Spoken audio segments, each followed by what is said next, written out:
Okay, so welcome back. And today we're going to continue speaking about the passive voice. In the last episode, in the last video, this is not a series or anything. On the past video, we were speaking about the passive voice, and I was trying to explain to you how it works. Okay, so there are a couple of things that we were speaking about that I think were very, very important. If you could, it was a good idea. I recommended you, if you were confused about pronouns, to go and check this. Please, if you don't really understand what this means, go back on the videos and check for the one about pronouns, because personal pronouns and object pronouns, object pronouns, they are different. And we were checking how to use them. That's pretty much what we were saying. We were explaining, again, I don't want to take too much time because I explained it on the last video, and I don't want them to be super, super long, but let's try to make it the shortest possible way. The thing is, in the passive voice, well, we have this sentence again. We have a subject, Peter. Peter is the doer of the action. The doer of the action is the person or the thing doing the action. When you say Peter, you have your subject. Then you need your auxiliary.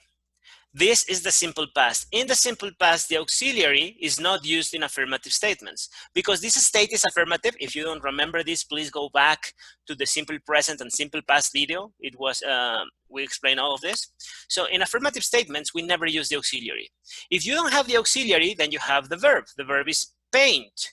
But because we don't have the auxiliary, we have to change the verb to the past. If you don't have the auxiliary, you have to change the verb to the past. So this is subject.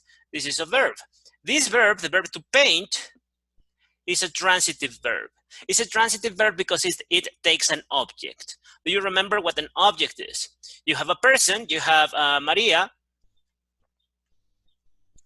Maria paints, this is the simple present, and then you have something that is painted, the house. So you have a subject, a doer of the action. This person is painting. And you have a receiver. This complement is called the object or direct object. Yes?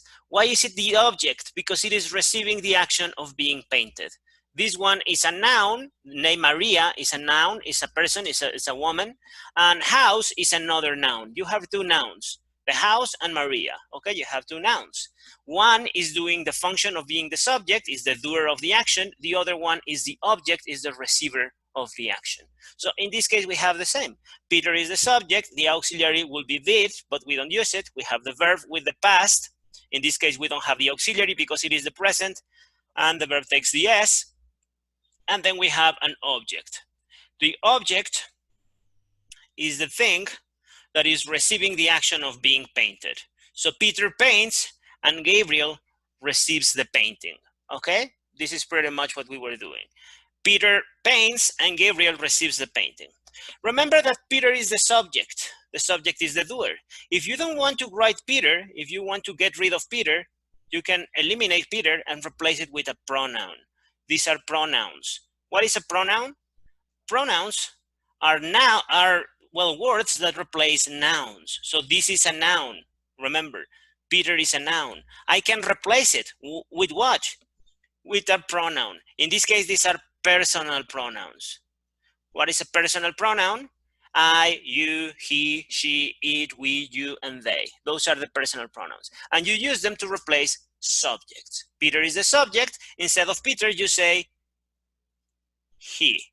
Instead of Maria, you say she. She is the subject.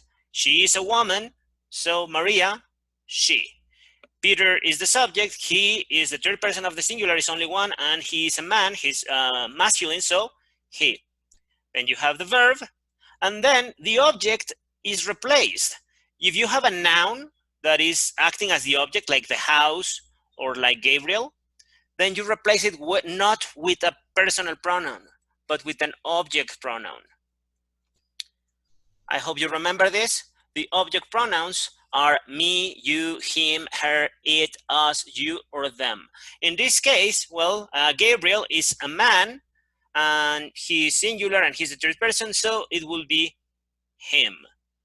Peter and Gabriel. Gabriel.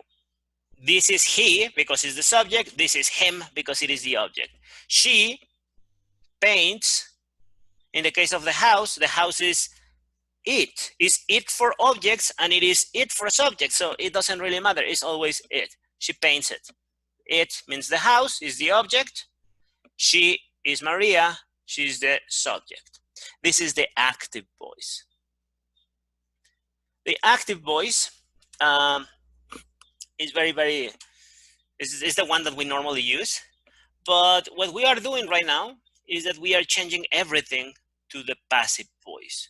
Yeah, we are changing all of this to the passive voice. So let's check what is the passive voice.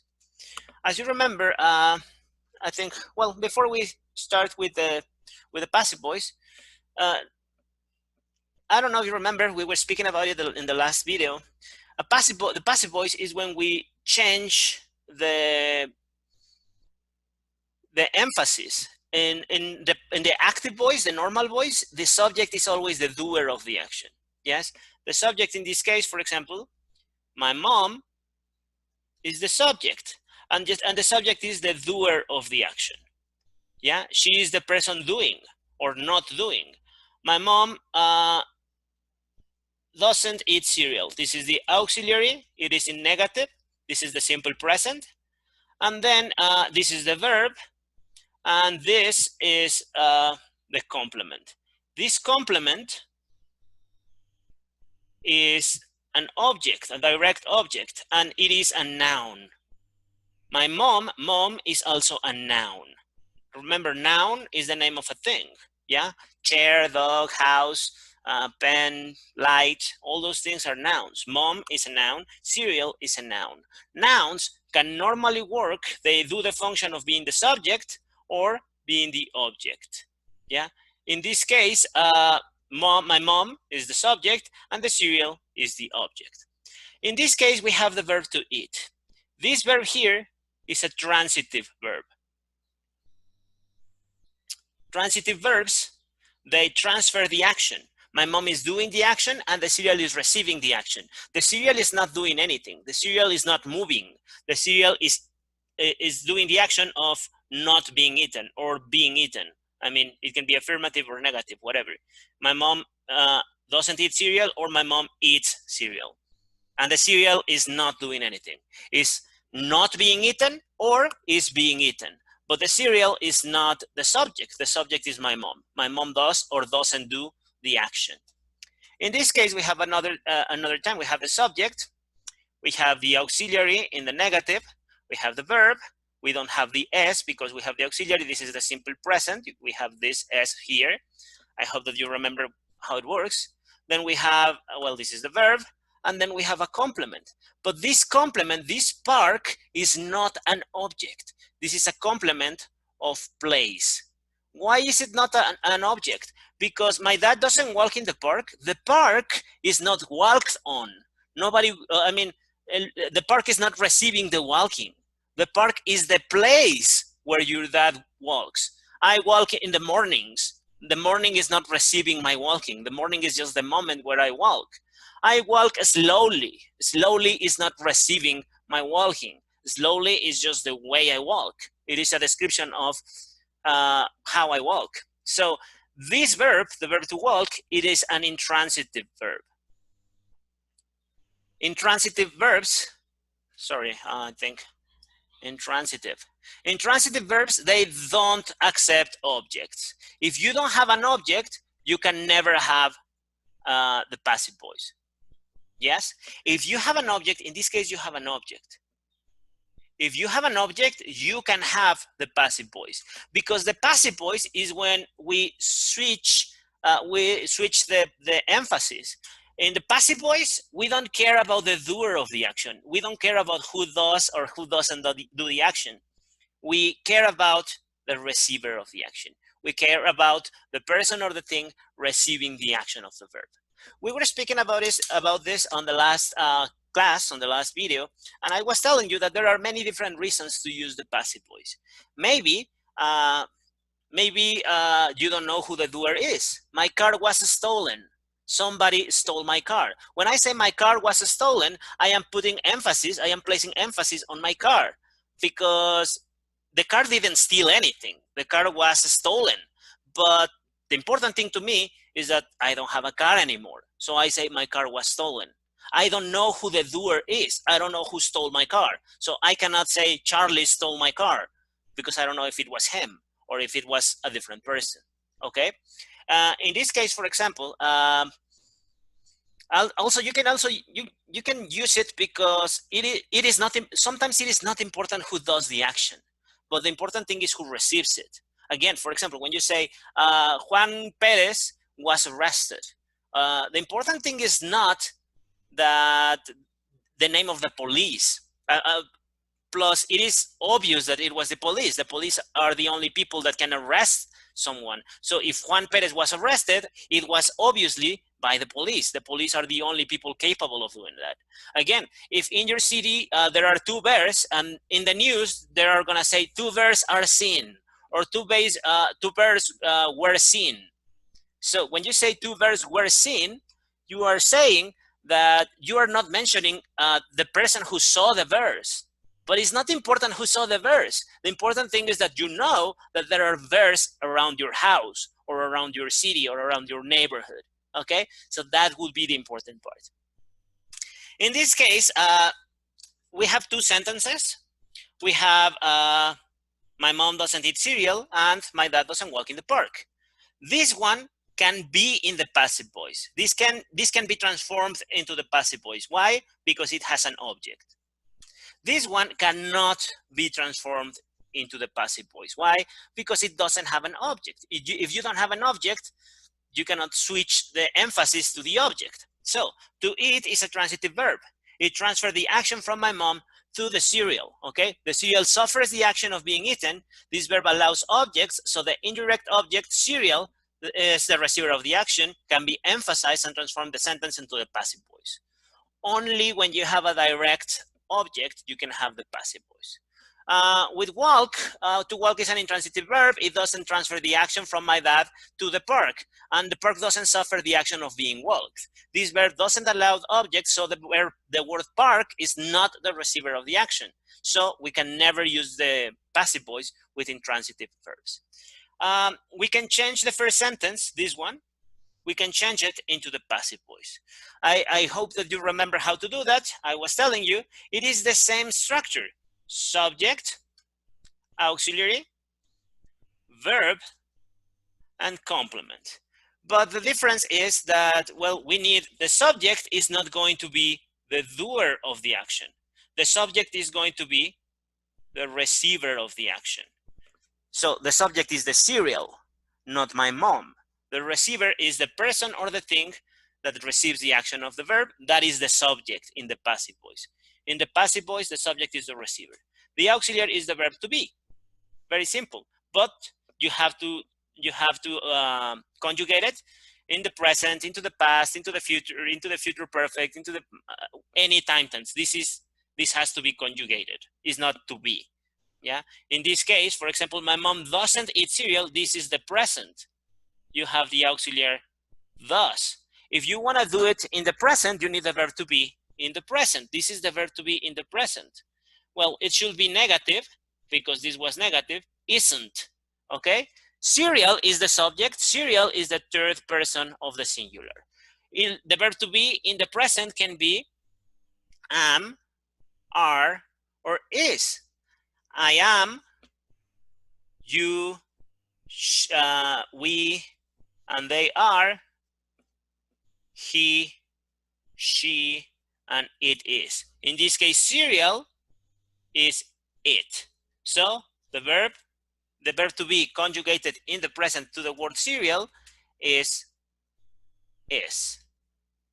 Yep. So cereal isn't. The verb is always in the past participle. So the verb is not eat, is eaten. And then if you want to use the complement, this is always optional. If you want, you can tell who the doer of the action is. This is the doer of the action. In this case, it was the subject. In the passive voice, it's not the subject, it is the complement. My mom is not the subject anymore. My mom is something that we call the agent. The agent, okay? Cereal isn't eaten by my mom. So my mom doesn't eat cereal and cereal isn't eaten by my mom. They are the same sentence. There are two ways to say it, one focusing on the doer of the action and the other one focusing on the receiver of the action. Okay, so let's move on. And then we have this. It says, let me just move this a little bit. I think that's it. Okay. So in the active voice, the doer of the action is the subject. In the passive voice, the receiver of the action becomes the subject. The agent is a part of the complement. Okay. So we have, again, we have this, we have two sentences. I'm going to sign with red the active voice and with blue the passive voice. Sorry, this is not blue. With blue, the passive voice. We have the active voice and we have the passive voice. In the active voice, the subject, in the active voice, the subject is the doer of the action. The subject is the person doing the action. Daniel, he is the subject. He is the doer of the action. In the passive voice, the doer, sorry, the subject is not the doer. The subject is the receiver. Yes, Paula didn't paint anyone. Paula received the painting. She received the paint. So in the passive voice, she is the subject. Yes. In the active voice, Paula is the direct object. The direct object is the person receiving. The red one is the doer. The green one is the receiver. Yes. This is in the active voice. In the passive voice, is a little different. In the passive voice, the receiver of the action is the subject. And the doer of the action is not really important. If we want, we don't even mention it. It is called the agent. The agent is the doer of the action, but in the passive voice, this is a complement. It is not the subject, right? So we reverse, it is the same action. Daniel painted Paula is the same as Paula was painted by Daniel. It is the same action. We are saying it in a different way because, well, we have, because we have a different focus. We are focusing on the doer of the action. We are focusing on the receiver of the action. So again, we have in the red one, we have the active voice. This is the active voice. In the blue one, we have the passive voice. Okay? Remember, the subject, all sentences in English, they always start the same way. Sentences in English have a subject,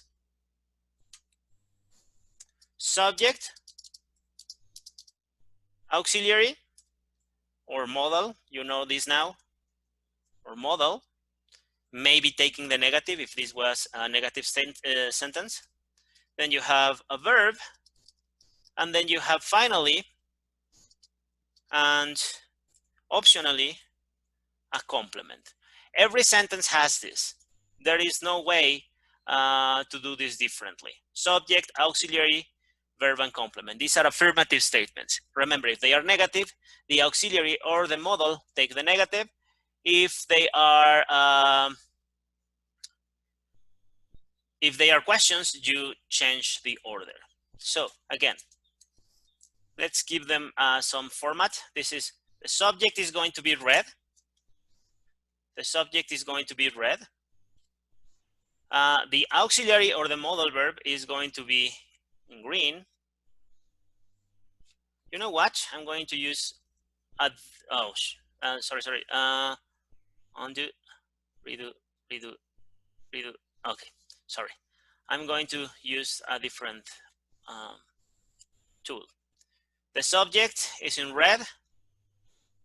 The auxiliary or model is in green, the verb is in blue, and the complement is going to be purple. Okay? Subject, auxiliary, verb, and complement. Yes? So, do we have all these elements? In the active voice, we have, in the active voice, we have the subject. We start always with the subject. Daniel is the subject. We have the auxiliary. The auxiliary should be here. But this is, again, let me just change a little bit. This is an affirmative statement in the past, in the simple past. In the simple past, the auxiliary is did, but you never use it in affirmative statements. So we don't really have the auxiliary. What we have is the verb. This is the verb, painted. Sorry, let me just change again. This is the verb, and this verb is it finishes with ed because we don't have the auxiliary. Daniel painted, and then we have finally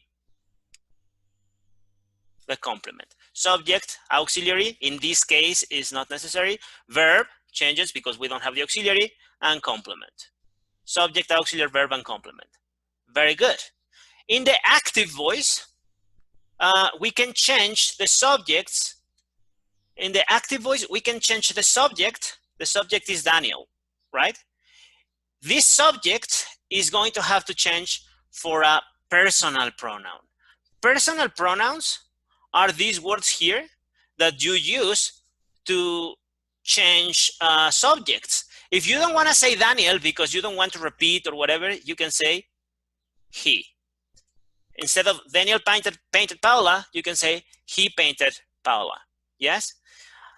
The complement, in this case, the object is Paula. If you don't want to say Paula, if you don't want to use this noun, you use an object pronoun. Sorry, an object pronoun. Why? Because this is an object. Paula is acting like the object, like the complement. If Paula is acting like the object, you don't change her for a personal pronoun. You change her for a object pronoun, an object pronoun. Daniel painted Paula, he painted her.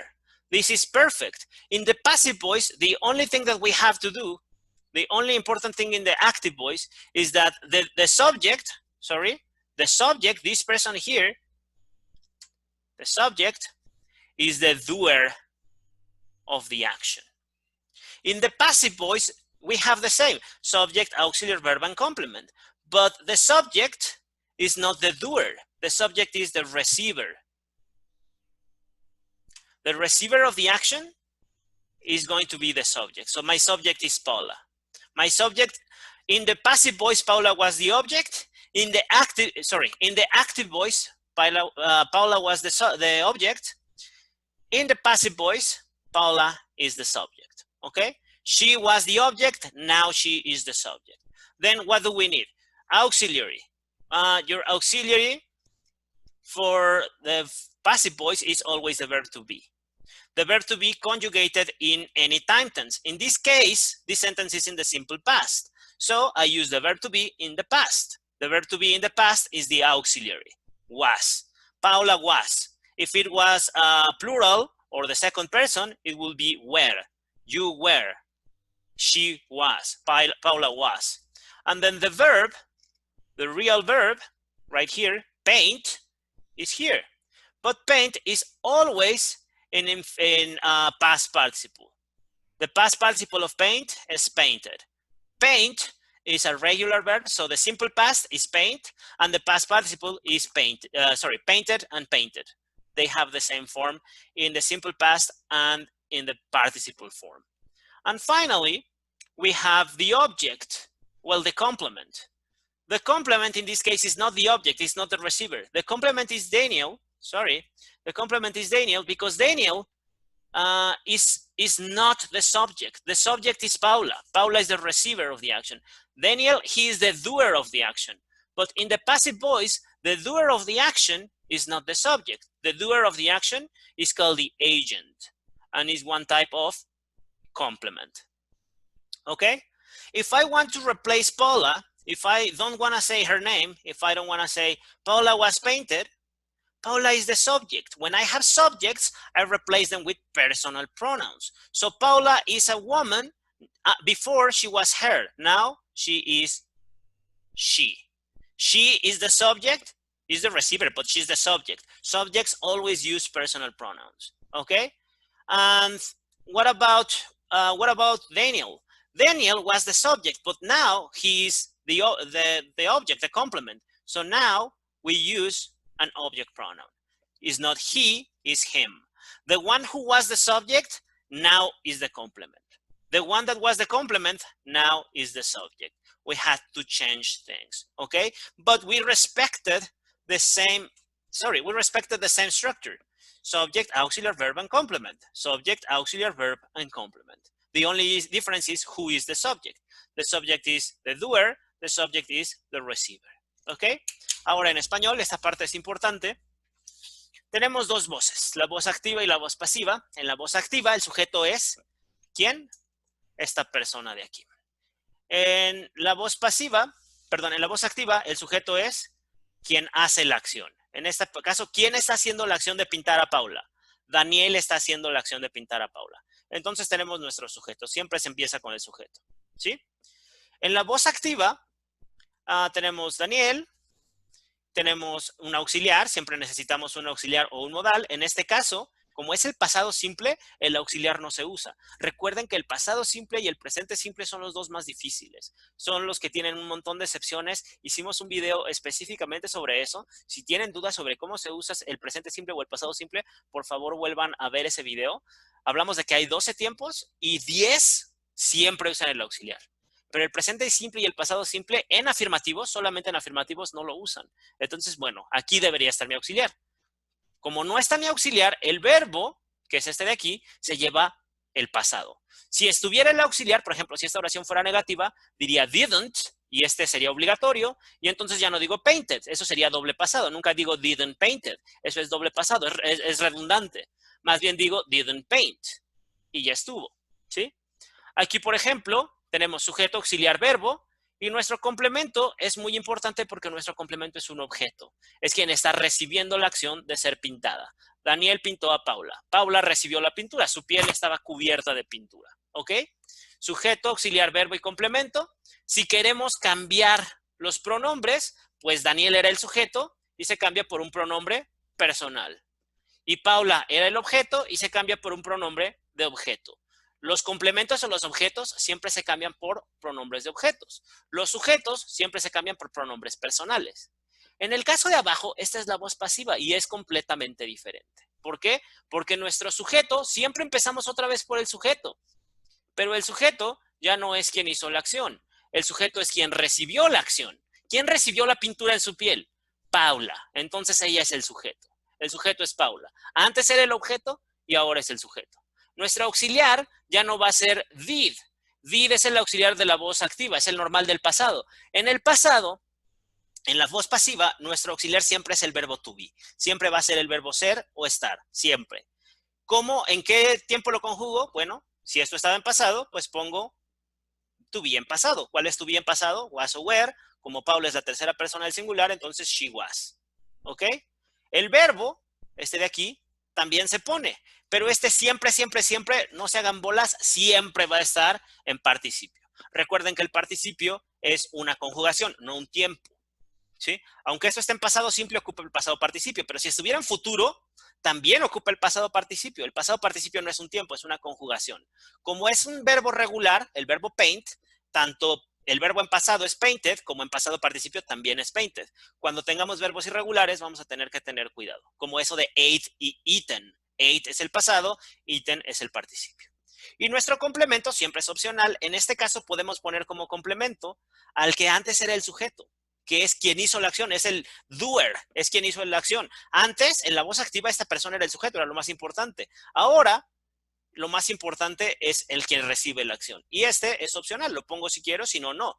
Si pongo a Daniel aquí, ya no es el sujeto, sino que es el complemento y se llama agente. El agente es quien hizo la acción, pero como es voz pasiva, ya no es el sujeto.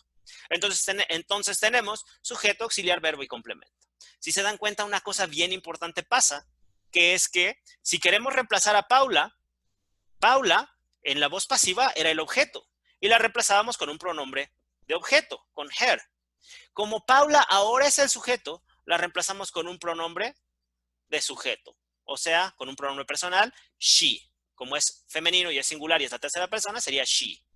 Y Daniel, antes era el sujeto, también se podía cambiar por he, que era un pronombre personal. Cuando era el sujeto, se cambiaba por he. Ahora que ya no es el sujeto, sino que es el objeto, bueno, no el objeto, sino el complemento, es el agente, ya no es el sujeto, entonces lo cambiamos por un pronombre de objeto. Él es un nombre, es masculino, es singular, entonces ponemos him. Daniel was painting Paula. Paula was painted by Daniel. He painted her, she was painted by him. ¿Sí? Estas dos oraciones son exactamente iguales. ¿Sí? Pero, otra vez, bueno, en la voz activa nos enfocamos en quien hace la acción. En la voz pasiva nos enfocamos en quien recibe la acción. Esta es la bronca con la voz pasiva. Y como les dije, el problema más importante, la parte más importante que vamos a estar checando es esta de aquí. Es el verbo to be. Porque este verbo to be está en pasado y eso hace que la oración esté en pasado. Pero también puede estar en presente, en futuro perfecto continuo, en modal, en semimodal en pasado, en modal perfecto. Todo lo que hemos visto que se puede hacer en voz activa, se puede hacer en voz pasiva. Entonces, bueno, estos 2 episodios fueron para introducir la voz pasiva, para que ustedes supieran qué es la voz pasiva, de qué se trata la voz pasiva, cómo se hace la voz pasiva, que se den cuenta de que estamos siguiendo todas las reglas. Todas estas reglas que pusimos el primer día, sujeto, auxiliar, verbo y complemento, se siguen cumpliendo, ¿sí? Esto no ha cambiado para nada. Porque, ¿qué pasa, por ejemplo? ¿Qué pasa si yo quiero hacer un negativo? Bueno, el auxiliar se lleva el negativo, ya hayamos dicho, ¿no? El auxiliar o el modal se lleva el negativo. En este caso diríamos, en lugar de did, diríamos didn't. Y como ya tenemos pues ya no necesitamos cambiar aquí. Daniel didn't paint Paula. Perfecto. ¿Cómo le hacemos en la voz pasiva para hacer un negativo? Pues el verbo to be es mi auxiliar, es el que se lleva el negativo. Y sería wasn't. Paula wasn't painted by Daniel. Sería bastante sencillo. ¿Sí? ¿Cómo le hacemos si queremos hacer una pregunta? El auxiliar o el modal cambian su lugar con el sujeto. Entonces, el auxiliar o el modal serían did, que se pasa para el principio, primero el auxiliar y luego el sujeto. Did Daniel, otra vez, como ya tenemos el auxiliar, no necesitamos que el verbo cambie. Did Daniel paint Paula? Yes or no. O, en voz pasiva, nuestro auxiliar pasa para acá y sería, was Paula painted by Daniel? Yes or no. Estamos cumpliendo exactamente con las mismas reglas. ¿Ok? Esto, bueno, de aquí viene la parte complicada, que es vamos a ver todos los tiempos en voz pasiva, cómo funcionan. Antes de entrar al siguiente video, por favor, ahora sí, asegúrense de haber checado los videos anteriores, chequen si tienen problemas con esto, chequen el video que es específico con eso, si tienen broncas con los verbos transitivos e intransitivos, chequen el video que hay sobre verbos, ahí también explicamos qué es un transitivo y qué es un intransitivo, y pues bueno, eso sería todo por ahora. Thank you very much, and I will see you the next time on the next video. Okay? So thank you very much. Bye.